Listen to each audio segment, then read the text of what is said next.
estamos todos de acuerdo, arrancaríamos la sesión con la presentación que va a hacer Nicolás Brunet. Mientras que yo hago una breve presentación de Nico, si querés, Nico, ir compartiendo la presentación. Entiendo que, no sé si todos tienen presentaciones, pero deberían poder compartir sin problema. Ahí va. Bueno, Nicolás Brunet es doctor en Ciencias Sociales, en especialidad Sociología por el Colegio de México. Actualmente es profesor adjunto del Instituto de Psicología de la Salud de la Facultad de Psicología. Entre sus principales líneas de investigación se encuentra la salud sexual y reproductiva, toma de decisiones y cognición, y la toma de decisiones y prevención del embarazo no intencional en adolescentes.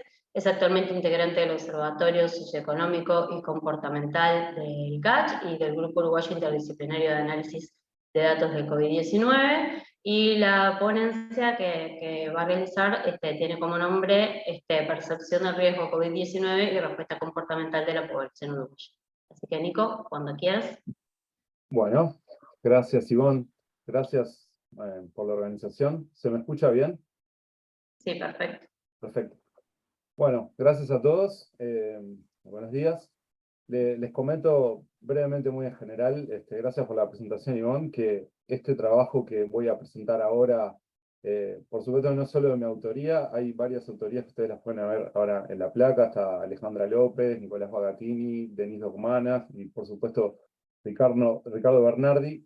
Y lo digo esto particularmente antes de empezar porque este es un trabajo, o uno de los trabajos que hemos venido realizando, yo diría desde principios del 2021, pero si yo hoy revisando aquel documento original donde Ricardo Bernardi se le ocurre la idea de generar este observatorio socioeconómico y comportamental que surge en el contexto del GACH a principios del año pasado, pero en realidad la idea original empieza antes del verano, allá por el 2020. Es importante mencionar que todo lo que vamos a presentar ahora está realizado en ese contexto y particularmente en el contexto de los SEC, que como se mencionó en la mesa, una de las mesas de lanzamiento, que creo que fue ya hace un par de días atrás, donde estuvo Alejandra López presentando la experiencia de los SEC, se delineó y se identificó bastante bien la idea de surgimiento de este observatorio, que fue la idea de poder adicionar, digamos, al seguimiento biológico de los componentes biológicos de la pandemia, información que nos permitiera monitorear y evaluar y eventualmente poder alimentar intervenciones y medidas que se estaban tomando en ese momento día a día, medidas que estaban tomando el gobierno, pero también nosotros diariamente, medidas protectivas o componentes protectivos que estábamos tomando diariamente, poder generar una serie de informaciones sobre cuál era la dinámica comportamental de la población a nivel individual y a nivel colectivo. Entonces es bien importante decir esto para que se entienda un poco digamos, el contexto del trabajo y sobre todo entender un poco el contexto de producción en tanto no fue y no es, vamos a ver qué pasa ahora en el futuro, es parte de lo que discutimos con los otros miembros de los SEC, pero no fue originalmente un proyecto académico, científico, estrictamente, sino la idea fue generar información en tiempo real, rápidamente, que fuera oportuna, y que en algunos casos creo que lo logramos impactar, no sé si tanto en las medidas que tomó el gobierno, creo que no tanto ahí en ese sentido, aunque quizá indirectamente sí, pero sobre todo también impactar en la opinión pública. Fueron meses donde todos los integrantes del observatorio salimos muchas veces a los medios, a la televisión, a la radio, a hablar de temas que eran muy delicados en su momento y sobre los que teníamos algunas formaciones, pero que las fuimos creando en el momento. Yo armé una presentación, es posible que sea un poco más larga, un poco más corta, depende un poco del ritmo. Tiene básicamente 3 partes que les quiero comentar a todos los presentes. La primera, que la voy a hacer muy breve, que es, me parece que en función también de lo que comentó Alejandra López en la mesa de lanzamiento, donde estaba el guiado, donde estaba el GACH, donde estaba la RECIP, es por qué es importante conocer la dinámica comportamental, sobre todo en salud, por qué es importante utilizar y reutilizar modelos de comportamiento en salud. Esto para mí tiene 2 ramas que les voy a contar ahora. Una es pre-COVID y es general sobre la transición epidemiológica de Uruguay y de otros países del mundo, y otra es COVID específica. Digamos. Después quisiera comentarles brevemente algunas cosas sobre lo que hacen las ciencias del comportamiento en este sentido, quisiera también explicarles algo, contarles algo acerca de lo que es la percepción del riesgo y por qué es importante en el control de las pandemias, en general digamos, en la predicción y en la medición del comportamiento. ¿Cómo hicimos en Uruguay nosotros para adaptar, o digamos, revisar la literatura que había sobre percepción de riesgo en el mundo, explotando exponencialmente como el virus? ¿Cómo hicimos para seleccionar un instrumento? ¿Por qué lo seleccionamos? ¿Cómo lo adaptamos? Y algunos resultados que obtuvimos. Nosotros hicimos digamos, nos subimos a un panel, ahora les voy a contar un poco más, pero básicamente una medición y un seguimiento desde febrero hasta septiembre de 2021. Pero me voy a detener particularmente en la primera parte del año, que fue donde hubo más cantidad de casos, mayor cantidad de muertes, más o menos hasta junio, julio, y luego mostrarles algunas cosas que estamos haciendo y que vamos a producir en el futuro. ¿Okay? Más o menos esa es la idea. Entonces, lo primero que yo les decía, ¿por qué es importante utilizar este tipo de modelos en comportamiento en salud? No los estábamos utilizando mucho en mi experiencia, quizá alguien pueda decir lo contrario. Nosotros trabajamos sobre procesos psicológicos de determinación de la salud, psicología de la salud, y no estábamos utilizando demasiado estos modelos que estaban a la mano ya de la década de los 50, de los 70 para acá. Y una primera razón que yo les mencionaba de por qué utilizar este tipo de modelos y aproximarnos de esta manera no tiene nada que ver con el COVID. ¿Ah? Tiene mucho más que ver con el momento de la transición epidemiológica que vive Uruguay, que vive en otros países, vidas más largas, importancia de la prevalencia de las enfermedades crónicas no transmisibles. Ahí les puse algunos ejemplos. Y si ustedes se fijan, en los últimos años yo traje un gráfico, no lo voy a mostrar por cuestiones de tiempo, sobre la carga de morbilidad o la pérdida de años de vida, digamos, cuando uno ajusta por discapacidad, es un cálculo que hace la OMS todos los años. Muchas enfermedades, muchas enfermedades también mentales incluso, nos hacen perder un montón de años de vida, de calidad de vida, cada vez más. Y muchos de estos factores, o muchos de los determinantes de este tipo de enfermedades, tienen que ver con los comportamientos, ¿no? Ya sea el tabaco, la dieta, la actividad física, el alcohol. Y en esta fase de transición epidemiológica, este tipo de modelos puede ser muy útil para también identificar cómo gastan los estados y qué tan eficientes y qué tan eficaces son los estados para atender este tipo de enfermedades. Claramente, esto es antes del COVID, pero después en el COVID se reforzó muchísimo más, ¿no? Si ustedes se acuerdan, sobre todo en los primeros meses de confusión y incertidumbre y meses donde no había vacunas, las medidas no farmacológicas eran las únicas que teníamos, y en ese momento de incertidumbre, sin tratamientos, sin medicamentos, prácticamente las medidas y los comportamientos de las poblaciones y la adherencia, ¿no?, de los comportamientos y de las poblaciones a las medidas que se proponían en los gobiernos, desde medidas muy exigentes como el confinamiento hasta medidas sencillas de distanciamiento, de no aglomeración, eran básicamente lo que nosotros teníamos. Y lo que se sabe en el mundo, desde algunas experiencias de pandemia anteriores, pero sobre todo del acumulado de modelos de percepción de riesgo, es que hay una correlación muy alta entre los comportamientos de la gente, los comportamientos que tenemos individual y colectivamente, y cuáles son los resultados en términos de morbilidad, de gravedad y severidad de algunas situaciones típicas o muy parecidas, porque es difícil de comparar esta última pandemia con las anteriores, pero sí con algunas de las anteriores. No quiero hablar mucho del exceso de mortalidad, porque ya sabemos que fue realmente una causa de mortalidad muy pesada en el primer semestre, y sobre todo esto que les quería comentar, hay determinantes sociales, socioeconómicos muy importantes, que no solo tienen que ver con la percepción del riesgo en sí y cómo respondemos y cómo tomamos comportamientos protectivos, sino también en qué contextos, qué condiciones y qué barreras tenemos para seguir esos comportamientos que podrían eventualmente salvarnos la vida. No es lo mismo hacerlo en un contexto con recursos, con información, con recursos económicos, con trabajo, que hacerlo en contextos de mayor vulnerabilidad. Y este es un ejemplo de Santiago de Chile, donde se comprobó que los efectos en términos de mortalidad y morbilidad eran bastante mayores, o fueron bastante mayores, en barrios periféricos con respecto a otros. Esto en Uruguay todavía no lo sabemos demasiado, pero hay algo de eso. En términos de ciencias del comportamiento, voy a hacer simplemente una reseña muy general. lo que nos interesa cuando hablamos de ciencias del comportamiento no es un campo bien interdisciplinario, entonces vale la pena mencionarlo en este congreso. Nos interesa entender cuáles son los procesos cognitivos, los procesos de toma de decisión y de comportamiento de la gente, cuáles son las actitudes, cuáles son las intenciones de comportamiento. Hay decenas de modelos existentes, y lo que hicimos nosotros fue tratar de revisar con la mayor celeridad y seriedad posible cuáles eran los principales modelos que teníamos a la mano.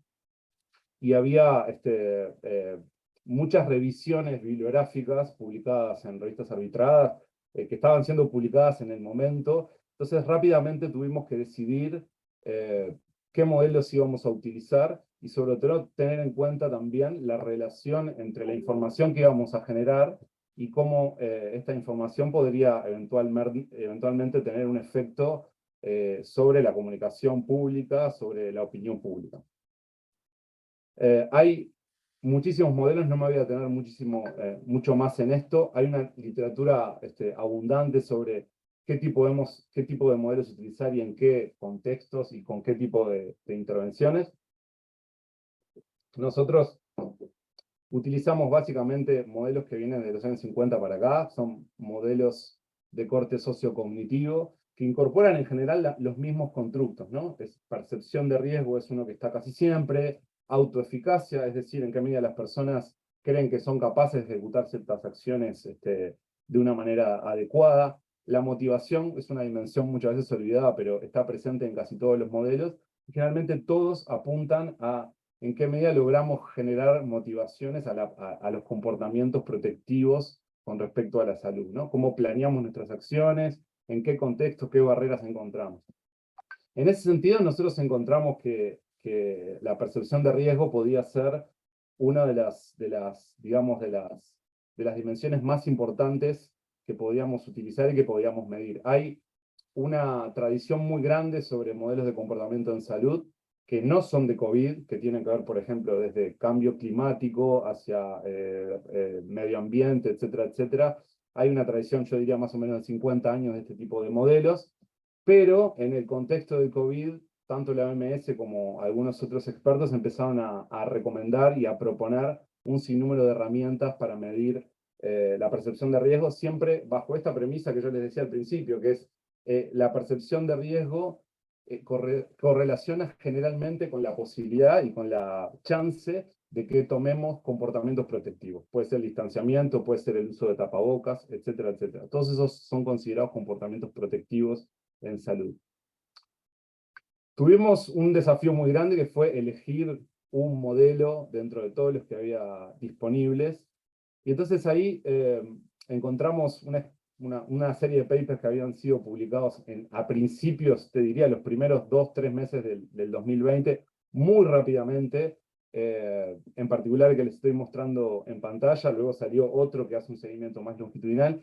¿Y por qué elegimos estos modelos? Básicamente, es importante decirlo, es el modelo que nosotros utilizamos y el índice que nosotros adaptamos tiene una ventaja con respecto a otros, que es un índice que tiene varias dimensiones y que incorpora varias dimensiones de la percepción de riesgo. Como constructo psicológico, la percepción de riesgo tiene dimensiones cognitivas, emocionales, socioeconómicas, temporales. Lo que pasaba muchas veces era que se utilizaban, no en este contexto de pandemia, sino antes, otros índices que utilizaban una sola dimensión o medían solo una variable. Este índice que nosotros elegimos creo que tuvo bastante éxito en su momento, y es un índice que tiene la ventaja de incorporar elementos multidimensionales y nos puede dar una visión, o entendemos que nos dio una visión más holística de cómo se comportaba, de cómo se podía pensar el riesgo o la percepción de riesgo con respecto al COVID. Algunas cosas importantes que yo les quería comentar ya están dichas acá, así que me las voy a saltear, pero un mensaje importante capaz para discutir, y lo discutimos mucho en el grupo, es esta idea de, digamos, entender que el riesgo no existe, o no se produce en un vacío o fuera de nuestras mentes, digamos, ¿no? Se produce o se construye en un contexto cultural determinado, y la comunicación de esos riesgos, la comunicación social de esos riesgos es bien relevante para determinar esa evolución. Una cosa que quiero decir también que es importante para entender cómo funciona como determinante la percepción de riesgo sobre cualquier comportamiento protectivo o adherencia a cualquier medida en el caso del COVID, es que es un arma de doble filo. ¿Ah? Es bien compleja la relación, no es lineal. Una cantidad una cantidad muy grande de percepción de riesgo o un valor muy alto puede llevar a mejorar o aumentar las chances o las probabilidades de comportamientos protectivos, y generalmente eso al mismo tiempo después produce una reducción de la percepción de riesgo, y esa reducción nos puede llevar nuevamente a aflojar las medidas. No sé si les suena esto que estoy diciendo, pero pasó en varios países y en Uruguay en particular. Los casos, de realidad la mayoría de los casos y los casos más severos vinieron bastante después que en otros lados, cuando ya la población estaba bastante fatigada de tomar estas medidas, y probablemente en algunos casos, sobre todo a principios de 2020, hubo un corrimiento entre nuestra capacidad de respuesta, la fatiga que veníamos acumulando y la importancia y la circulación viral en ese momento. Lo que hicimos fue, no lo dije al principio, pero esto es importante, no producimos nosotros nuestros propios datos, sino que nos montamos sobre la experiencia o sobre un panel que estaba disponible desde la Usina de Percepción Ciudadana en un convenio con PNUD. Lo que hicimos nosotros fue, es un panel, ahora les voy a contar algunas características, es un panel pequeño pero representativo de la población, donde tuvimos la oportunidad de montar algunos ítems que nos permitieron construir este índice de riesgo. Ahí les estoy poniendo más o menos los ítems que teníamos nosotros. Algunos tienen más que ver con la cognición, otros más con la emoción, otros más con el tiempo. Básicamente relevan severidad, la probabilidad que uno percibe de contagiarse, la gravedad de la enfermedad, si tiene, por ejemplo, familiares o amigos conocidos que se hayan contagiado. Esa dimensión emocional terminó siendo un determinante, o es un determinante muy fuerte de cómo percibimos el riesgo, y les voy a comentar después brevemente cómo fueron variando algunos de esos ítems. Aquí los pueden ver más claramente. Como ven, estas son las preguntas que nosotros fuimos aplicando en escalas Likert de 1 a 7, con las dimensiones que les estaba mencionando anteriormente. Y básicamente lo que hicimos fue una adaptación de este índice de percepción de riesgo COVID-19 que les mencionaba antes, que no se los dije, pero fue un estudio que se hizo en 10 países con una muestra más o menos de 7.000 personas, países de Europa, Inglaterra, de Latinoamérica estaba México, estaba España también. Nosotros no nos pudimos subir a eso porque ellos fueron muchísimo más rápidos que nosotros, pero sí estamos conversando con ellos para ver la posibilidad de hacer alguna publicación en conjunto. ¿Tá? ¿Qué hicimos? Primero, acá ya les cuento un poco más la metodología. Sobre este interrogatorio era más o menos un formulario que se aplicaba en 5 minutos por WhatsApp On, o sea, a la gente le llegaba por teléfono y se respondía directamente, sí, más o menos en unos 5 minutos. Es un panel de 400 personas, era un panel en ese momento de 400 personas. Van a ver que hay algunas diferencias en la muestra, y lo que hicimos básicamente fue utilizar una metodología de análisis factorial exploratorio para crear el índice. Hicimos varias soluciones, probamos varias soluciones. Primero utilizamos una versión, o exploramos una versión con análisis de componentes principales. Después la versión que yo les voy a mostrar es un índice, más bien un índice ponderado, mucho más sencillo, que nos permitía mostrar incluso el resultado a la misma escala que los países que lo habían utilizado. Este mean score que les voy a mostrar ahora es finalmente, en una discusión también con los colegas y en las salidas públicas, era bastante más fácil de mostrar, pero en términos generales acá pueden ver cuáles fueron algunos de los resultados y los supuestos de calidad del índice. Acá los ven en las 4 olas o las 4 ondas que yo les voy a presentar. Utilizamos, como ven ahí, la cantidad de N muestral varía un poco, pero más o menos está en torno a 400. Y utilizamos lo que ven ahí, son algunos supuestos clásicos del análisis factorial, como la esfericidad y el KMO, que básicamente lo que muestran es que vos tenés suficiente covariación para sacar una dimensión común, en este caso la percepción de riesgo, y además que tenés, digamos que no tenés multicolonialidad o que no tenés un exceso de correlación. Acá abajo pueden ver el alfa de Cronbach, que es también una medida de confiabilidad bastante típica, y ahí la pueden ver para los índices medidos en las 4 olas, ¿no? De todas maneras, la solución que yo les voy a presentar ahora es una solución bastante más sencilla que esa. Bueno, acá tenemos más o menos los resultados. A ver, capaz que me puedo adelantar para que ustedes tengan una visión más general. Nosotros lo que hicimos, como les decía, fue medir el índice en 4 ocasiones. Lo medimos entre el 8 y 12 de febrero. Lo medimos en fines de marzo, marzo y abril. Lo medimos a principios de mayo y lo medimos en septiembre. Entonces, lo que ustedes pueden ver ahí, básicamente, es la distribución suavizada con un kernel del índice para esas cuatro ocasiones. Están marcadas en rojo las medias y los desvíos estándar del índice. Y lo que encontramos, para contarles rápidamente, no sé con cuánto tiempo me queda porque no estoy viendo el reloj. 2 minutos. 2 minutos. Bueno, gracias. Entonces, básicamente, para resumir, lo que encontramos fue un aumento significativo. Hicimos pruebas de comparación de media para muestras variadas. Lo que ustedes pueden ver ahí entre febrero y marzo-abril es un aumento significativo del índice de niveles de 4,5 a 5 prácticamente.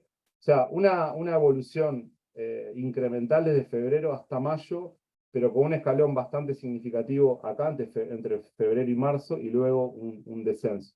Acá en el costadito les puse cómo les fue a los otros países que hicieron antes el estudio, para que vean, ahí está también la distribución suavizada del índice que va del 1 al 7 para cada país, y en azul la distribución global, y si se fijan, más o menos estábamos parecidos al nivel de España, un poquitito por debajo del Reino Unido, pero recuerden que ellos lo midieron en abril del 2020, cuando la explosión de casos y la incertidumbre en Europa era bastante imponente en este sentido. Simplemente para ir finalizando, bueno, estas variaciones también nos permitieron generar algunos informes que fueron al GACH, que fueron publicados en la página de Presidencia, y básicamente lo que estamos trabajando ahora, que todavía no les voy a presentar demasiado porque estamos trabajando en unos artículos que todavía no están terminados, son 2 ideas. La primera es ver cuáles son los determinantes del riesgo. Esto es bien interesante para la discusión, para lanzarlo acá y poder discutirlo, que son cuáles son los determinantes de la percepción de riesgo y eventualmente cuáles pueden ser los efectos sobre los comportamientos protectivos. En este sentido, lo que se encontró en el primer estudio que les mostré fue que básicamente los determinantes que explicaban la mayor parte de la varianza de la percepción de riesgo, de este índice de percepción de riesgo, eran constructos psicológicos que no estábamos tan acostumbrados a usar, pero que sí son interesantes.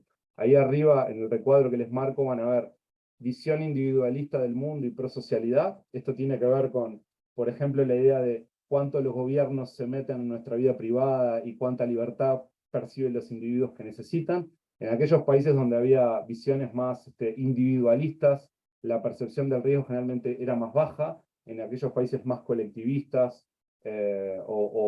sí, por ejemplo, es el ejemplo de varios países asiáticos como Corea del Sur, las percepciones de riesgo o los índices de riesgo eran mayores. Básicamente, este que les digo, que es la visión individual o colectiva del mundo, la prosocialidad, y la experiencia directa con la enfermedad son predictores muy importantes de la percepción de riesgo, y nosotros relevamos también datos sobre estos determinantes y los estamos procesando ahora. Tenemos la hipótesis de que vamos a ser bastante parejos a lo que encontraron otros países del mundo, y simplemente para terminar quiero decir 2 cosas más. La confianza en la ciencia y la confianza en los profesionales de la salud fueron y son 2 determinantes muy importantes. O sea, en la medida que la población y los individuos confían en las medidas que toma el gobierno y confían en la ciencia, la percepción del riesgo aumenta, y esto ayuda a combatir sobre todo situaciones así extremas como las que vimos en la pandemia. Así que voy a dejar por acá. Más adelante, simplemente decirles que la edad y el género no fueron tan importantes. Hubo toda una discusión sobre la edad y cuáles eran las diferencias por edad en la percepción de riesgo. Nosotros simplemente les muestro acá para terminar las primeras dos mediciones que hicimos, que fue el momento más crítico de la pandemia, donde les decía que hubo un cambio significativo en la percepción de riesgo, y lo que encontramos fue que para todos los grupos de edad hubo un aumento de la percepción de riesgo. Esto es una comparación entre febrero y marzo, marzo-abril, pero en realidad cuando hacíamos los test de diferencia de medias, al momento de marzo veíamos que este aumento fue, digamos, más o menos igual para todos los grupos de edades. No encontramos diferencias significativas por edades, y esto, en términos de comunicación de riesgos y, por ejemplo, en temas de adolescencia, que trabajamos muchos nosotros, nos pareció muy interesante para manejarlo y para discutirlo públicamente. Así que gracias a todos y espero que haya sido de utilidad la presentación y seguimos discutiendo. Gracias.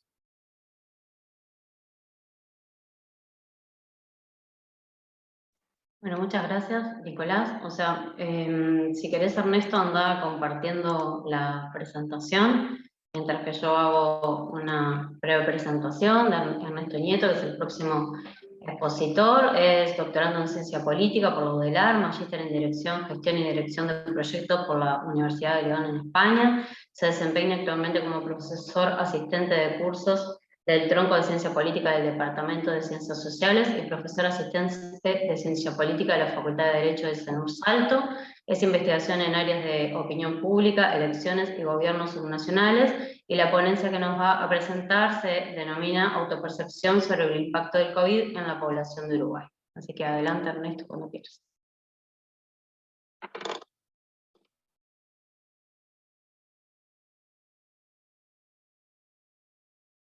Está muteado, Ernesto, no sé si empezaste a hablar.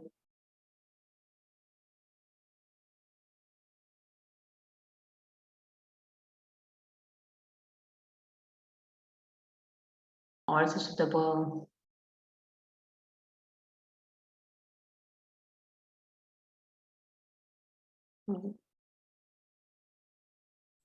Ahí pude. Ah. No, no me podía desmutear. Entre que Ahí. yo no encontraba el botón y vos tampoco, No podía. Creo que lo que no estoy compartiendo más es pantalla, pero No, eso hoy estaba funcionando bien, así que no. ahora sí. Está. Lo primero, ¿me escuchan bien? Está. Bueno, Sí, bárbaro. perfecto. ¿La presentación se ve bien? Está. Bueno, bárbaro. Pues muchas gracias.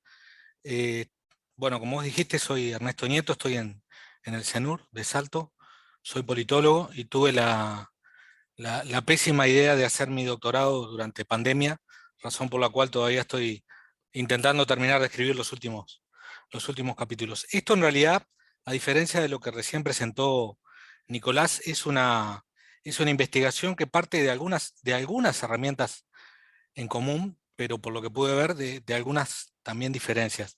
Yo no me voy a detener demasiado en la parte de la teoría que fundamenta este tipo de investigación, porque en caso de que haya dudas o comentarios lo charlamos después, porque me parece más interesante ir al contenido. Nosotros en realidad cuando hicimos esto, lo hicimos en los meses de agosto y septiembre de 2020, cuando en realidad, según sobre todo los índices sanitarios, en Uruguay teníamos una situación de la pandemia que incluso algunos investigadores lo presentaron como un caso de éxito, sobre todo teniendo en cuenta aspectos sanitarios, es decir, como ha sido dicho en muchas de las mesas de este Congreso, la primera hora en Uruguay llegó bastante más tarde que en el resto del mundo y bastante más tarde que en los países vecinos, razón por la cual desde el punto de vista sanitario aparentemente estábamos a salvo, pero también, y algo que para los politólogos es relevante, desde el punto de vista político, Uruguay venía siendo considerado un caso de éxito a pesar de que ya habían transcurrido 6 meses. Teníamos altos niveles de aprobación de la gestión de la pandemia, altos niveles de aprobación de la gestión del presidente de la República, evaluaciones en general del gobierno y de la situación sanitaria muy por encima de los países de la región. Sin embargo, lo que nosotros observábamos y que nos preguntamos es, bueno, pero ¿qué pasaba con otras cuestiones? Porque nosotros encontrábamos que, y acá aparecen algunos colegas que trabajan en otras disciplinas y que nos ayudaron, encontrábamos con que, por ejemplo, la psicóloga Selva Andrade, que trabajó en esto con nosotros y nos dio una mano, nos contaba desde la psicología clínica que bueno, comenzaban a encontrar en el trabajo específico, bueno, algunas cuestiones distintas y que seguramente tenían que ver con, bueno, el mucho tiempo de estar encerrados, de la forma de vida que estábamos teniendo como sociedad. Recuerden que, bueno, de alguna manera todos nos cambiamos un montón de hábitos, un montón de comportamientos a partir de mediados de marzo del año 2020 y de la declaración de emergencia sanitaria por las autoridades del país. Por otra parte, quien también colaboró con nosotros, el doctor Roberto Varela, que es el coordinador de la Facultad de Medicina en el CENUR, nos aportó para ese trabajo y para tener algunas dimensiones. Nosotros esto lo hicimos sobre una plataforma que es una empresa de investigación de la cual fui director, sigo siendo socio fundador, pero porque soy el más viejo de los que queda, nada más, que es Ágora Consultores. Generalmente trabajamos en universos subnacionales, en departamentos del interior, y hemos hecho poca investigación a nivel de todo el país. En este caso hicimos la excepción porque el tema era relevante y porque en realidad lo que a nosotros nos interesaba era, bueno, pero ¿qué está pasando con cómo percibimos ciertos niveles de daño o cómo la gente estaba percibiendo otros escenarios, más allá de lo estrictamente epidemiológico y de lo estrictamente político que nos mostraban que teníamos luz verde, que éramos un caso de éxito, como decían algunos de los colegas? ¿Y qué decidimos hacer? Bueno, decidimos hacer una encuesta a nivel nacional, una encuesta a telefonía, bueno, primero porque estábamos en pandemia y segundo porque tenemos una base de datos importante, telefonía fija y celular. Realizamos algo más de 1100 encuestas en todo el país, lo hicimos entre el 15 de agosto y el 15 de septiembre, repito, del año 2020. Básicamente tomamos en cuenta las grandes zonas de residencias, el país dividido en 5 grandes zonas: el área metropolitana, la zona este, el litoral extendido, es decir, desde Colonia hasta Artigas y el centro del país, cuotas de género y edades, una muestra probabilística aleatoria más o menos estándar como las que usamos en investigaciones de este tipo y de opinión pública, y el error que esperamos para los resultados totales con esta muestra es un 3,5%. ¿Y qué es lo que hicimos? Bueno, a partir de la colaboración de estos colegas, porque nosotros tenemos alguna idea de investigación de opinión pública, de investigación electoral, pero estas cuestiones eran ampliamente más grandes. Entonces, trabajando con un médico, psicóloga, dijimos, bueno, a ver, ¿qué otras cosas pueden estar impactando? Y acá dijeron ellos, y nosotros lo tradujimos después a la investigación. Hay 5 grandes dimensiones, y para esas dimensiones construimos 10 indicadores. La dimensión salud, pero exceptuando el COVID, es decir, el resto de la salud, que lo desarrollamos a partir de 2 indicadores, la salud en general y el tema de la alimentación, y ahí obtuvimos resultados que hoy no nos parecen sorprendentes, pero en ese entonces sí nos parecieron muy sorprendentes. Una dimensión económica con 2 grandes indicadores, el de los ingresos económicos y el del trabajo. Una dimensión emocional, es decir, el estrés y el nivel de preocupaciones diarias que los individuos decían que estaban enfrentando. Una dimensión relacionada con la vida cotidiana, acá escuela clásica de la sociología, cómo los individuos transcurren su vida cotidiana, de alguna manera ayuda a construir muchas de las percepciones que tienen, es decir, cómo llevaban la organización del día a día en la vida familiar y la convivencia familiar. Y otra cuestión bastante convencional para los humanos que solemos vivir en comunidad y nos integramos de distintas maneras, le llamamos la dimensión de la sociabilidad, 2 indicadores. El contacto con la familia con la cual la persona no convivía, es decir, la familia extra hogar, y el contacto con las amistades y con los seres con los cuales normalmente interactuábamos. ¿Cómo lo hicimos? Bueno, a partir de una pregunta bastante sencilla: ¿cuánto lo afecta o cuánto lo afectó la situación del coronavirus en lo que tiene que ver con su salud? Ese es un ejemplo de una pregunta, una escala convencional, desde los que no nos contestaban hasta una escala con 5 grados, desde los que decían que no fueron afectados de ninguna manera hasta los que fueron muy afectados. Y yo lo que les voy a hacer ahora es, para ir bastante rápido, es exponer los principales resultados de cada una de las dimensiones con los 2 indicadores que tenía. Hay muchos datos que se puede desagregar y que arroja resultados muy interesantes, pero yo no lo traje para la presentación porque seguro me iba a pasar de tiempo y no me gusta que eso pase. Pero, por ejemplo, encontramos, y esto lo adelanto, algunas diferencias significativas en lo que tiene que ver con los resultados. A nivel subnacional, sobre todo pensándolo por grandes zonas, el área metropolitana, Montevideo y parte de Canelones, que es donde hicimos esa zona del país, muestra algunos resultados distintos en algunas de estas áreas. En lo que tiene que ver con la salud, tanto el estado de salud en general de las personas como la alimentación, fíjense que en la alimentación, más del 85% de las personas encuestadas a nosotros nos dijo que se sentía y que notaban que habían tenido algún tipo de afectación a raíz de la situación del COVID. Sin embargo, en el tema de la salud, en general, exceptuando tema estrictamente COVID, porque estaba planteado así en la presentación de la pregunta, bueno, los que nos dicen que habían tenido algún tipo de afectación son la mitad. La dimensión económica, volvemos a niveles muy elevados, tanto en lo que tiene que ver con los ingresos económicos como en los trabajos o en las ocupaciones. Alrededor del 80% de la población encuestada nos dijo que habían tenido ciertos niveles de afectación. En lo que tiene que ver con la dimensión emocional, y acá el tema del estrés, que fue una pregunta clave, y acá el aporte de la psicóloga fue fundamental, porque nosotros decíamos, ¿estás segura que podemos preguntar con la palabra estrés? Y dijo, sí, estoy absolutamente segura. La gente tiene muy claro y lo ha asumido como una cuestión cotidiana, que es el estrés. Y bueno, prácticamente casi el 85% de las personas nos dijo que tenía algún nivel de afectación con relación al estrés a causa de la pandemia.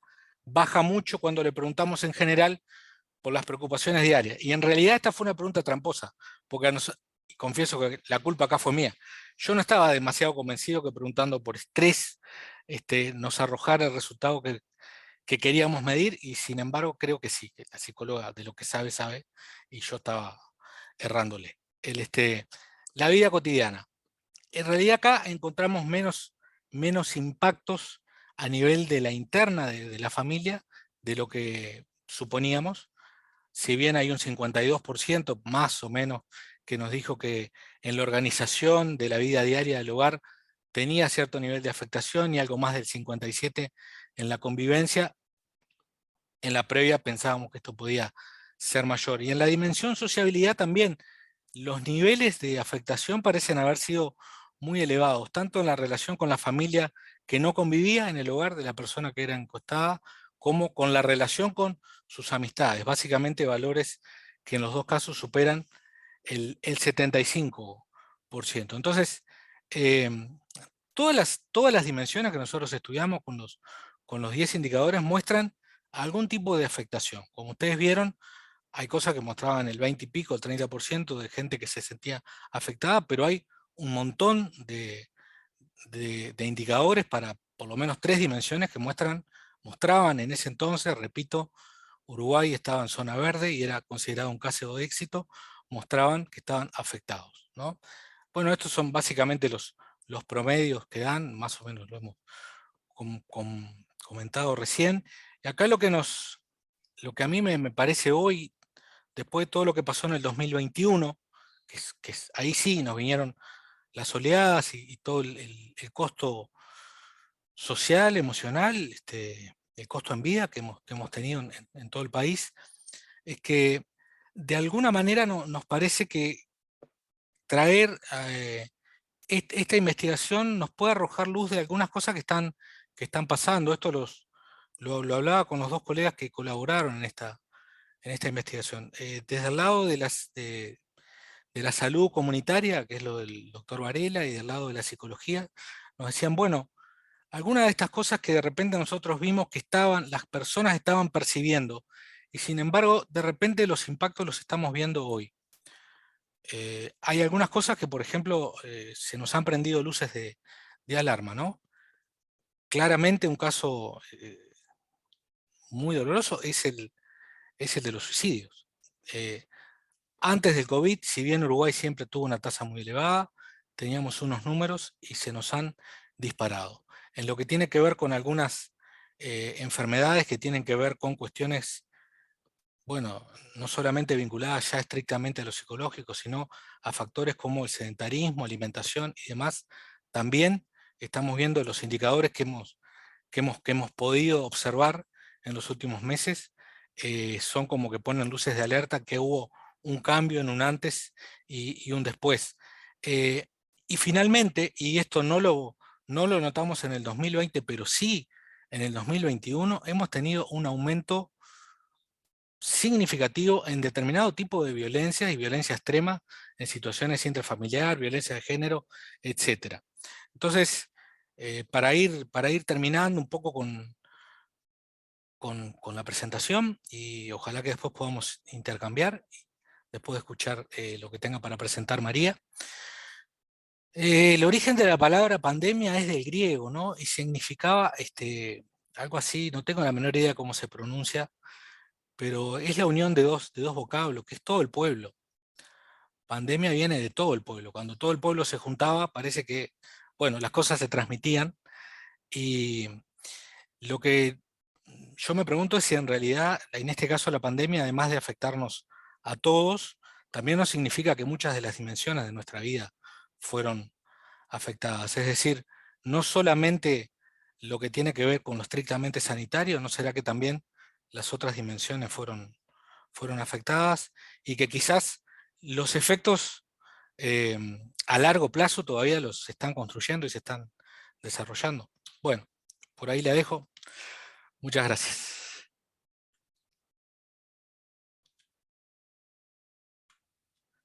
Bueno, muchas gracias, Ernesto. María, si querés, compartiendo la presentación. La presentación que vamos a tener ahora entonces es de María Pascale, es ingeniera industrial egresada de la Universidad Católica de Córdoba y máster por la Universidad Politécnica de Valencia en Ingeniería del Diseño. Se desempeña actualmente como profesora adjunta del Laboratorio de Evaluación Ergométrica y Experiencia de usuario de la Escuela Universitaria del Centro de Diseño de la UDELAR, y allí ha participado como docente en varios cursos de educación permanente y posgrado, y ha realizado y participado en numerosas investigaciones interdisciplinarias. La ponencia se denomina Un estudio de hábitos y comportamientos durante la pandemia. Y bueno, María, cuando quieras.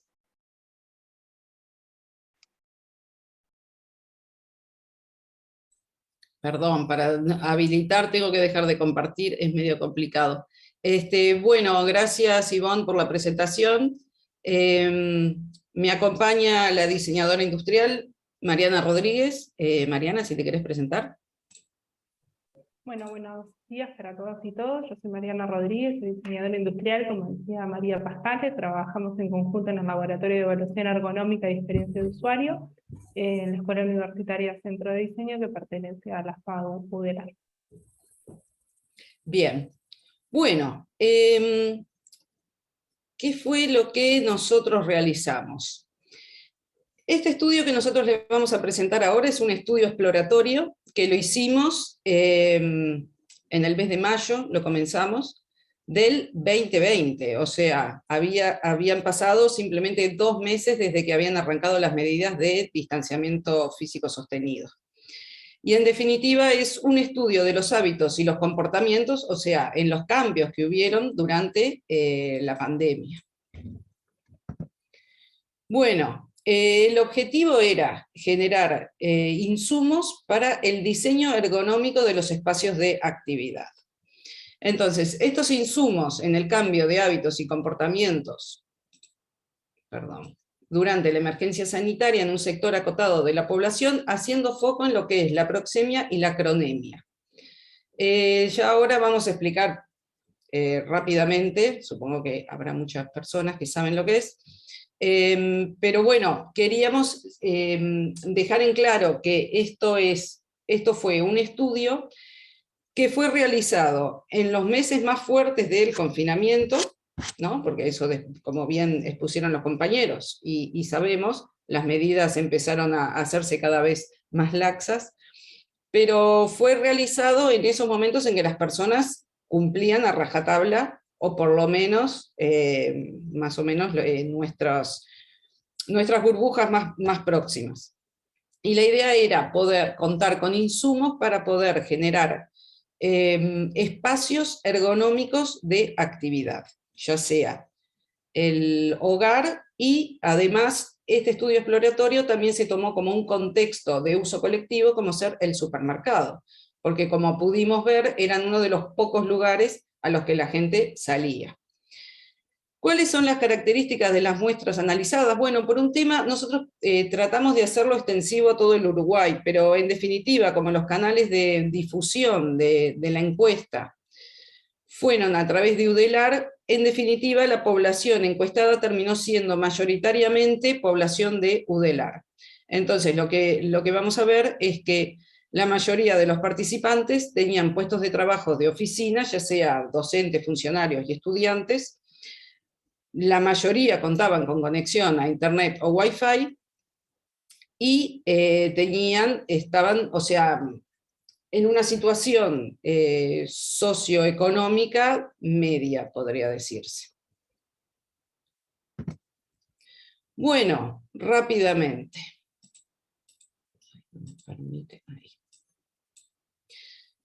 Bueno, como dije anteriormente, nosotros en la Escuela de Diseño, y específicamente en el área que nos convoca, que es la ergonomía y la experiencia de usuario, necesitamos determinados insumos para que estos espacios estén adaptados a las necesidades de los usuarios. Estas necesidades, que muchas veces, y es en lo que primariamente se identifica lo que es la ergonomía, que tiene que ver con las necesidades físicas, muchas veces se deja de lado lo que tienen que ver las necesidades de índole sociocultural y emocional, ¿no? El diseño ergonómico de espacios también va a depender, y las conductas que tengan los usuarios va a depender de las actividades que realicen y en los espacios donde se desarrollan. Pero volviendo a lo que son las necesidades de los usuarios, y haciendo hincapié en el aspecto sociocultural, tenemos que uno de los aspectos del lenguaje no verbal es la proxemia y la cronemia. La proxemia directamente relacionada con el espacio personal y el ordenamiento de este espacio y la territorialidad de las personas, o sea, cómo vivencian los espacios, y la cronemia con el manejo de los tiempos, con el tiempo que le dedican a tal o cual actividad o los horarios. Bien, hablando con respecto a la territorialidad, ¿no? Es en definitiva, el comportamiento territorial tiene que ver con la ganancia de autonomía personal a través del control del espacio, ¿no? Entonces, esto básicamente tiene que ver con lo que son los códigos de presentación en sociedad. Muchas veces se rompen estos códigos porque todos los grupos socioculturales tienen códigos distintos. Por lo general no están escritos, tienen que ver con la educación y con las experiencias vividas, y muchas veces al no estar escritos o al no estar especificados, ocurren determinados tipos de transgresiones, como es la violación territorial, la contaminación y la invasión. Por otro lado, la vivencia de la territorialidad pone de manifiesto ciertos deberes y derechos, ¿no? El goce de la intimidad y la privacidad, no solamente en privado, sino también en público, como podemos ver acá en la imagen, y también consideraciones a la hora de aproximarse a los demás. Como decía, todos los grupos socioculturales tienen determinados códigos, que es lo que hace que se conformen como grupos, justamente, pero el hecho de agregar una variable extra, como ser la pandemia y las normativas, que tampoco hubieron tantas normativas, sobre todo en nuestro país, sobre lo que era el distanciamiento. A ver, no había nada claro sobre qué distancia, más allá de, bueno, de 1,5 metros, 2 metros. Pero en definitiva había mucho que había quedado librado a criterio personal. Entonces, esto trajo aparejado que hubieran muchos conflictos. Entonces a nosotras, se nos ocurrió investigar al respecto. Bueno, como decía, el comportamiento, la territorialidad es un comportamiento, es la defensa de una extensión de espacio frente a otros miembros de la especie, y este espacio personal, ¿cómo es que está conformado? Este espacio personal necesario para el desarrollo de cualquier persona va a depender de la actividad que está realizando, el contexto, o sea, cómo está organizado este contexto, estableciendo distancias con otras personas. También depende de las emociones por las cuales se esté transitando y el vínculo que uno tenga con esas personas. Y en la explicación del porqué de los distintos códigos socioculturales entre los pueblos y comunidades se deben a que habitan mundos sensorios distintos. Como vamos a ver, nuestro objetivo era ver cómo demarcaban las personas ese espacio personal, qué tipo de invasiones sentían que estaban teniendo y cómo defendían ese territorio frente a otras personas. ¿Y por qué es esto? Porque al depender de los sentidos, digamos, por eso es que los pueblos habitan, o sea, la percepción depende porque habitan mundos sensorios distintos. En la proxemia están involucrados lo que es la vista, la sinestesia, el olfato, el calor del cuerpo. Entonces, por eso para la gente le puede parecer que una persona está muy cerca o muy lejos, porque esa vivencia y sobre todo los sentidos involucrados cambian de pueblos a pueblos. Bien, entonces nosotros lo que vamos a mostrar son algunos de los resultados. Fue muy extensa. Otra cosa que quería decir, fue una encuesta que no solamente estaban redactadas las preguntas, ya que como era muy difícil a veces preguntar algo directamente, textualmente, se recurrió a las imágenes, por lo tanto fue una mezcla entre cuestionario textual, escrito, y cuestionario fotográfico.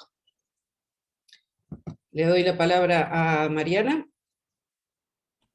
Bueno, bien, una de las primeras preguntas era de qué manera cumplía el aislamiento.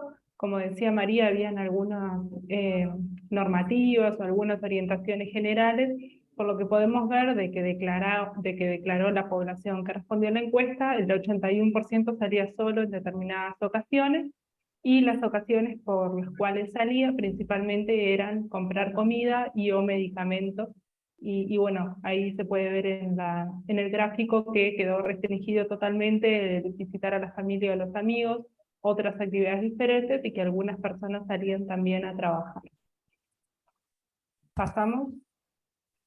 Bueno, acá una consulta de si salía a trabajar o trabajaba en casa. Como decía María al principio, la encuesta fue difundida por los canales de difusión de UDELAR. Entonces, la mayoría de la población que respondió eran parte del universo de la universidad. Entonces, bueno, vemos que el 54% trabajaba en la casa, que fue una de las recomendaciones que se hizo a nivel institucional. Algunas personas podían elegir ir a trabajar o trabajar desde la casa. Hay un gran porcentaje que no podía elegir, pero presentamos el supuesto de si la persona pudiera elegir, ¿qué preferiría? Y ahí podemos ver que la mayoría de la población prefería el trabajo presencial, a excepción de los jóvenes de 18 a 25 años que preferían teletrabajo, y las personas de 66 años o más, que estaba por ahí empatada la opción. Bueno, luego hicimos una pregunta abierta que estaba vinculada a si tuvo que cambiar el mobiliario a la distribución de su hogar para cumplir con este teletrabajo, de qué manera y por qué. Esta pregunta fue abierta porque queríamos rescatar por ahí la diversidad de situaciones por las cuales estaba atravesando la población usuaria, y que las preguntas cerradas limitaban la realidad a explicar. Ahí luego en el procesamiento lo que hicimos fue agrupar las respuestas en función de núcleos temáticos, y lo que podemos ver es que la mayoría tuvo que hacer una redistribución espacial por comodidad o privacidad, que hubo compra de mobiliario, sillas, escritorios, compra de tecnología. Lo que está bueno rescatar de esta diapositiva es que hay 6 personas que declaran que hubieron cambios que no pudieron hacer, tanto por falta de espacio o de dinero, y otras que tuvieron que buscar espacios fuera de su casa. Ahí está el caso de una persona que contaba que el vecino tenía la casa en venta, y como estaba vacía y no había podido encontrar lugar en su casa para gozar de privacidad, tenía que trasladarse a la casa del vecino. Bueno, acá veíamos qué estrategias utiliza la población para conformar su espacio personal. Ahí tenemos que pensar que hay muchísimas situaciones de personas que viven solas, que ahí están detalladas, personas que tienen que irse porque no llegan a conformarlo, y luego la estrategia más utilizada es el hecho de aislarse en una habitación, y algunas personas logran hacer acuerdos de convivencia efectivos por los cuales no tienen que hacer nada. Luego, como decía María, la invasión territorial puede ser de diferentes maneras, de forma auditiva, el hecho de tener ruidos cerca, ya sea desde el propio hogar, o de vecinos, de tránsitos, de animales, de forma sinestésica, que tiene que ver con la presencia de personas. Esto se veía mucho con personas que tenían tareas de cuidados, como hijos, hijas a cargo, personas mayores, o el hecho de configurar el espacio personal para que nadie esté pasando por detrás de la pantalla, que fue una de las prácticas que más se sentenciaba durante la pandemia. 421 no se sentían invadidos, porque podían vivir solas, lograr acuerdos de convivencia efectivos, y bueno, de manera visual el hecho de sentirse observado, ya sea por personas dentro del hogar, o también algunas personas declaraban en edificios a través de ventanas y demás que se sentían observados.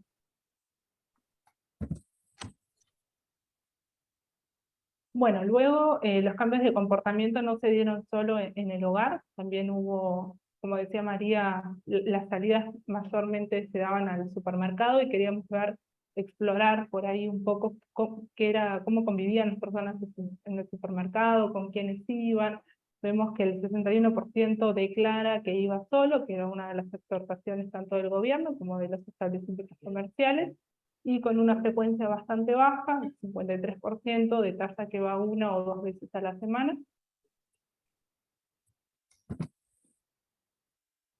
Luego, como también comentaba María anteriormente, queríamos ver qué distancias admitía una persona en un supermercado, y al ser algo perceptual era difícil ponerlo en palabras. Entonces, a partir de aquí, y en otras preguntas que no podamos detallar por el tiempo de la exposición, preguntábamos con imágenes qué distancias admitía. Ahí podemos ver que la mayoría de las personas, en todos los rangos etarios, prefirieron la opción 2, que es la opción que tiene mayor distanciamiento entre las personas, pero también lo que nos permite ver esta pregunta es cómo hay personas que con la opción 1 se sienten cómodas, con la opción 3 también, y ahí es donde se empiezan a generar diferentes prácticas que generan transgresiones como los espacios personales de las otras personas, y ahí es donde se empiezan a generar los conflictos. Luego consultábamos, porque estos conflictos se daban de manera diaria, de manera permanente, bueno, cuando tu espacio personal en público, como en un contexto de supermercado o en el ómnibus, otro de los ejes que trabajamos, se veía invadido, ¿qué hacía la persona? Y ahí podemos ver como un 62%, o sea que la mayoría de la población que respondió a la encuesta se iba, y un 13% no hacía nada. La estrategia era, lo miro un 15%, o le digo algo solamente un 10%. O sea, como la población usuaria prefería dejar de hacer la actividad o no lograba gozar de su privacidad en el espacio público y optaba por retirarse sin poder hacer uso del lugar. Y ahí lo que podemos ver en la siguiente pregunta es que el 80% piensa que debería mejorarse la organización de los espacios públicos, y piensan que esa organización debe venir por parte del establecimiento comercial, que las pautas estén bien claras y que no sea la persona la que tiene que estar confrontando a las otras personas que por ahí no respetan su burbuja personal. Bien, bueno, estos fueron algunos de los resultados. Como les dije, fue bastante amplia el estudio, y la verdad que arrojó un montón de información que a nosotros como diseñadores, como diseñadoras, nos dio un montón de pautas sobre cómo ordenar los espacios para que las personas puedan tener vivencias más fructíferas y más agradables desde el punto de vista emocional, ¿no? Un aspecto que muchas veces queda pasado por alto, por ir a lo meramente funcional. Entonces, algunas apreciaciones desde la ergonomía organizacional. Hay que tener en cuenta dónde es que se puede influir, ¿no? Si bien como diseños de espacios, bueno, las personas que se dedican a diseñar espacios pueden tener injerencia en estos 3 tipos de organizaciones. Por un lado tenemos los que son los espacios de caracteres físicos, que son aquellos espacios que no permiten variabilidad de actividades y tampoco permiten el cambio ni adaptación del mobiliario. Por lo general en este tipo de ambientes no fue donde se generaron los problemas, ¿no? Porque los espacios están pautados, Muchas veces, si recuerdan, y hasta el día de hoy se siguen poniendo en algunos casos, bueno, dónde no sentarse. Entonces, en estos casos, los espacios de caracteres físicos, fue más fácil reorganizar lo que es el espacio. Luego tenemos los espacios de caracteres semifijos, y acá tenemos dos opciones. En este caso estamos viendo una disposición sociófuga, que es cuando sí se permite la convivencia de actividades, pero con una disposición que no permite la interacción entre las personas. Por otro lado, los espacios de caracteres semifijos también admiten lo que es un ordenamiento sociópeto, que sería, bueno, acá estamos viendo el contexto de un aula, cuando en vez de colocarlos así como para mirar al frente, se los coloca en círculo para que tengan interacción entre ellos. Justamente acá en estos espacios era donde, en el 2020 sobre todo, se disponían en una configuración sociófuga, para evitar la interacción entre las personas. Pero el mayor desafío para aquellas personas que se encargan de diseñar lo que son los espacios de actividad, son en los espacios informales, donde por lo general no hay pautas sobre qué actividad o en qué lugar se tiene que sentar, parar o correr una persona. Y es acá donde los hábitos y la educación de las personas marca las pautas de convivencia. María, te quedan 2 minutos. Muy bien, ya estamos terminando.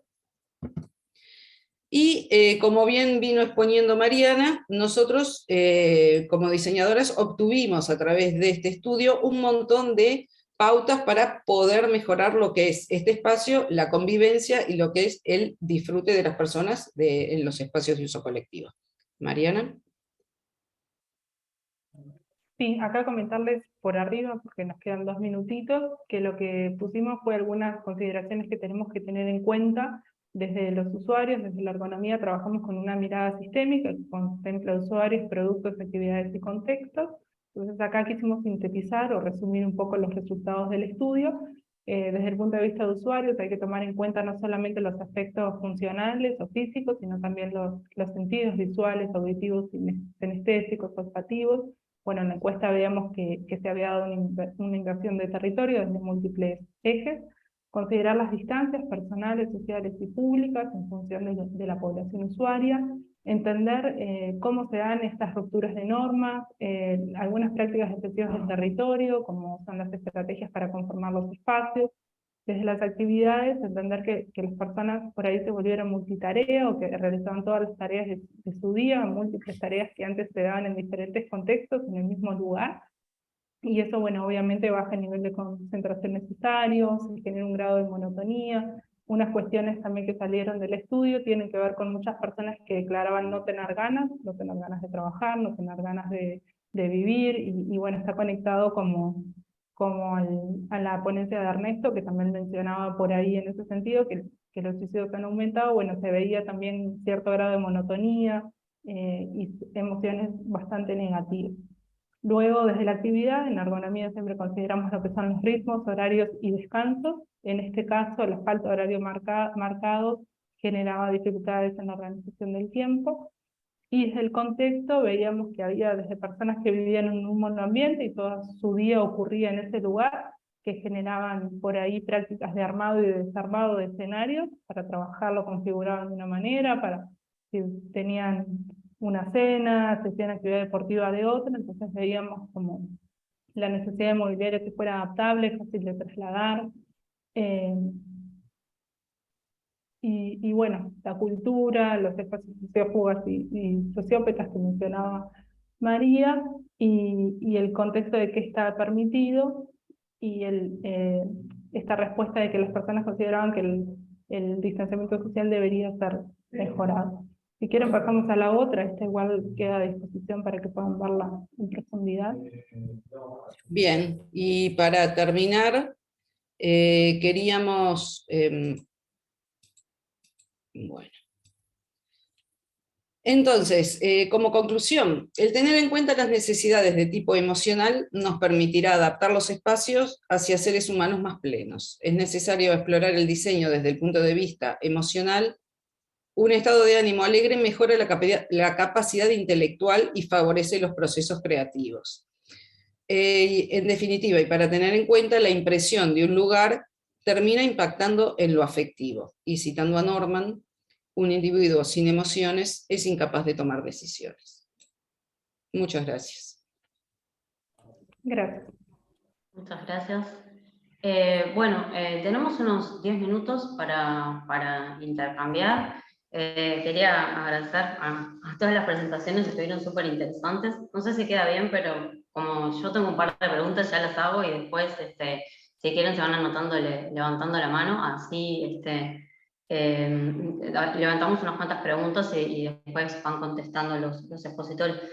A mí me quedaron como muchísimas dudas, el tiempo era muy poco, pero capaz que ahora pueden contar un poco más. Entiendo que hay un montón de información, sobre todo para la presentación de Nico capaz, que tiene que ver más con una cuestión más diagnóstica, pero no, como que no se llegó todavía a trabajar en la parte más de determinantes, pero me quedan como algunas dudas, no sé, capaz que algunas cosas se estuvieron viendo, sobre todo cuál es el vínculo entre la percepción de los individuos y los efectos reales del COVID, o sea, la forma en que se transmitió el virus y la forma en que los individuos la perciben, por ejemplo, en el territorio, o edades, o si se puede llegar a hacer algún cruce de ese tipo para ver en qué medida, para tener como algunas hipótesis al menos de en qué medida las percepciones pueden estar afectadas por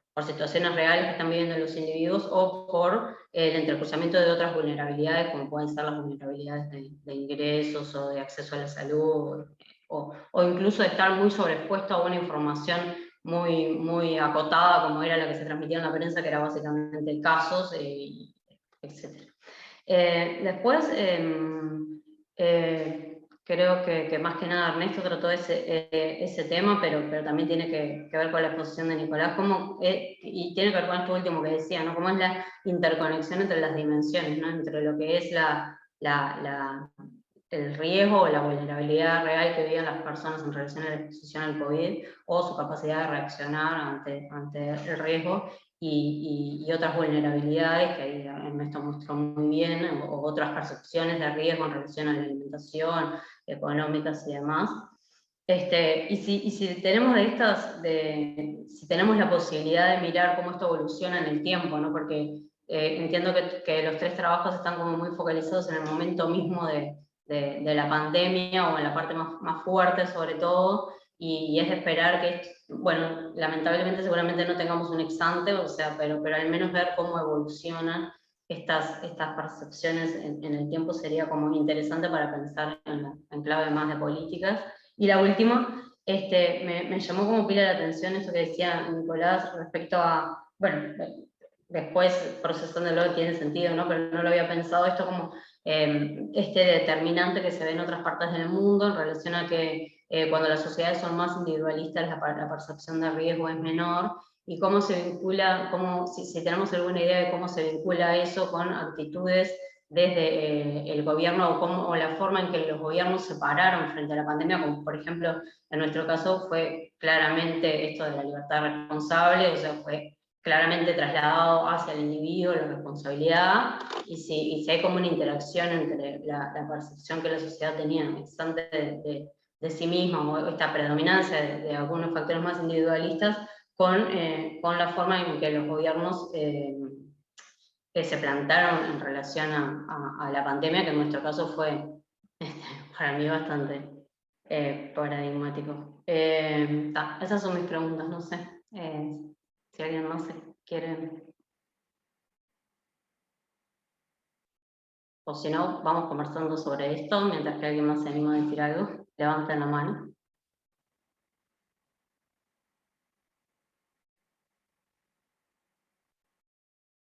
Bueno, gracias, Iván. No sé, empiezo yo, no sé si quiere empezar Dale. María o Ernesto, pero sí, en realidad por la celeridad del proceso que tuvimos el año pasado, que estaba mucho más centrado en definir constructos, indicadores, relevar los datos, todavía el análisis está a un nivel bastante exploratorio, y ahora, como les decía al final, estamos trabajando en dos ideas que son las que nos interesan ahora que ya tenemos una serie relativamente larga en particularmente en percepción de riesgo, como decía, que va de febrero a septiembre. No sé si tenemos alguna más, creo que la última que tenemos es septiembre. Tenemos que ir alternando en cada semana diferentes indicadores. Entonces tenemos por lo menos 4, quizás 5 medidas del índice. Entonces, como les decía, hay 2 cosas que todavía nos falta hacer y en las cuales estamos trabajando. Por ahí veo que está también Ricardo conectado. La primera es entender cuál es la relación entre, digamos, algunos de estos determinantes que estaba yo mencionando y que ahora Ivonne retoma, como por ejemplo la visión más individualista o colectivista del mundo, la prosocialidad, la experiencia directa con el virus, la confianza en la ciencia, en el sistema de salud, etcétera, etcétera, la confianza en el gobierno, por supuesto, cómo impactan en la percepción del riesgo. Por lo que nosotros entendemos, bueno, las evidencias que hay es que, como yo les mencionaba en la presentación, esas 4 dimensiones a nivel psicológico son de las más impactantes o las que explican más varianza del índice, y también las pudimos relevar. Lo que vamos a hacer ahora es ver si el modelo para Uruguay se ajusta al modelo de estos 10 países.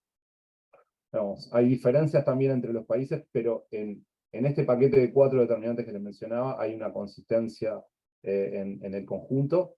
Esa es una primera parte que estamos trabajando ahora para un artículo. Y la segunda parte, que a nosotros nos parece decisiva, es cuál es el efecto de la percepción de riesgo sobre las intenciones de comportamiento. Y acá quiero distinguir 2 aspectos que están conectados, pero son diferentes. Una cosa es el comportamiento efectivo de las personas, y otra cosa son las intenciones de comportamiento. En general, lo que a nosotros nos gustaría saber en general es cómo se comportaron efectivamente las personas, ¿no?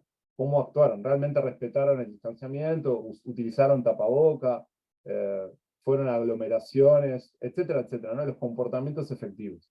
Y otra cosa son las intenciones. Los comportamientos efectivos medidos por encuestas tienen sesgos de deseabilidad muy grandes, ¿no? Por ejemplo, veía en la presentación de María, lo mismo que encontramos en otras encuestas que también hicimos antes que estas, ¿no? Si uno le pregunta a las personas que están dispuestas a aceptar, por ejemplo, una medida de distanciamiento, la mayoría de las encuestas que hemos visto están entre el 80 y el 90% en Uruguay.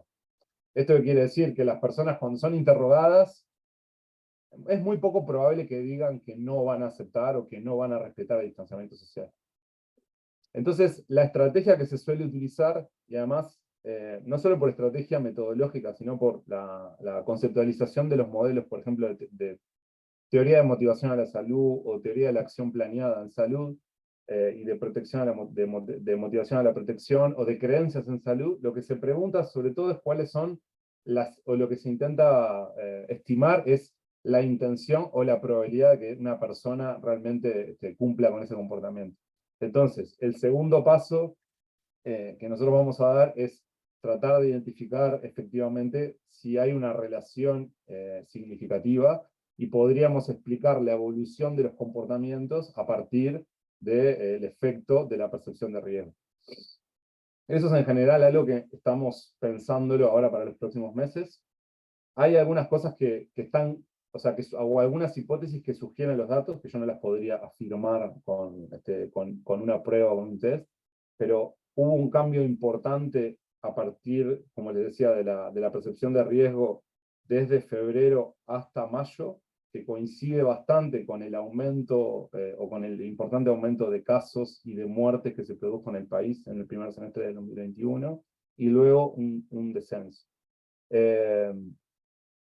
Es probable que la vacunación ahí también sea una dimensión que vamos a evaluar. No sé si ustedes se acuerdan, pero cuando empezó a discutirse, cuando se empezaron a discutir las vacunas en Uruguay, los porcentajes de personas que declaraban que se iban a vacunar eran muy bajos, no sé si se acuerdan, y incluso muchos nos alarmamos, como puede ser, pero después, efectivamente, cuando la discusión se empezó a procesar, la cobertura vacunal aumentó y fue muy grande. Esa es otra dimensión que nos interesa analizar.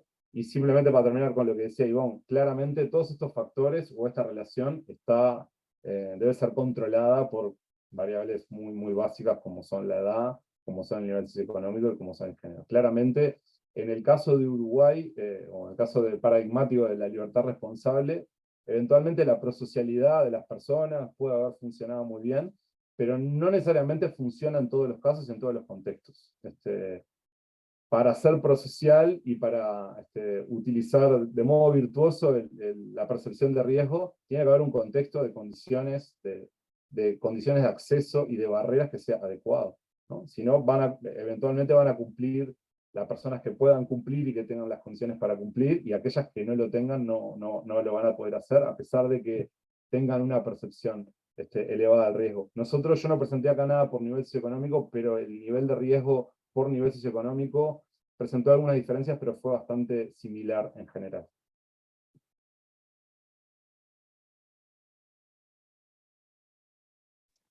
No sé si alguien quiere decir algo más. ¿No? Bueno, entonces agradecemos a todos y a todas la participación, y bueno, gracias por participar, y seguimos en la tarde con el Congreso.